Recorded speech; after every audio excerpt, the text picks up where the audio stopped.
शहादा मंदाना रस्त्यावर मृत्यूचे तांडव सुरूच, डोंगरगावजवळ भीषण अपघात, एकाचा मृत्यू तर 2 गंभीर. शहादा मंदाना रस्त्यावरील अपघातांचे सत्र थांबण्याचे नाव घेत नाहीये.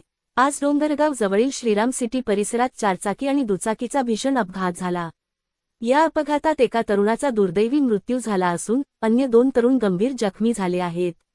मिळालेल्या माहितीनुसार मंदाना येथील एक चारचाकी वाहन क्रमांक GJ01-7684 शहादा येथील ब्युटी पार्लरमधून नवरीला मेकअप करून मंदानाकडे घेऊन जात होती.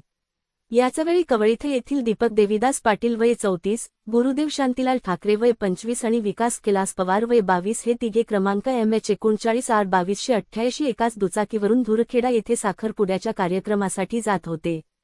दरम्यान श्रीराम सिटी सेक्टर 1 मधील उसाच्या रसवंतीजवळ या दोन्ही वाहनांची समोरासमोर जोरदार धडक झाली. हा अपघात इतका भीषण होता की दुचाकीचा अक्षरशः चक्काचूर झाला. अपघातानंतर परिसरातील नागरिकांनी तातडीने 108 रुग्णवाहिकेला पाचारण केले. जखमींना तातडीने रुग्णालयात हलवण्यात आले. मात्र विकास कैलास पवार या तरुणाचा उपचारादरम्यान त्याचा मृत्यू झाला. तर दीपक देवीदास पाटील यांची प्रकृती चिंताजनक असल्याने त्यांना पुढील उपचारासाठी धुळे येथे हलवण्यात आले असून गुरुदेव शांतीलाल ठाकरे यांच्यावर शहादा येथील खासगी रुग्णालयात उपचार सुरू आहेत. चारचाकी वाहनातील प्रवाशांना किरकोळ इजा झाली असून चालकालाही दुखापत झाली आहे.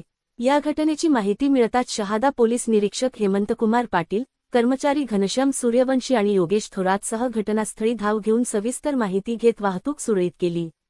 शहादा ते मंदाना या मार्गावर अपघातांचे प्रमाण प्रचंड वाढले आहे.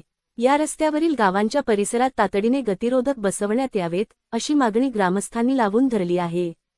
सार्वजनिक बांधकाम विभाग अजून किती बळींची वाट पाहत आहे, असा संतप्त सवाल आता नागरिक विचारत आहेत. नागरिकांनी आपली वाहने नियमाने आणि मर्यादित वेगाने चालवावीत, जेणेकरून असे भीषण अपघात टाळता येतील, असे आवाहन SMTV मार्फत करण्यात येत आहे.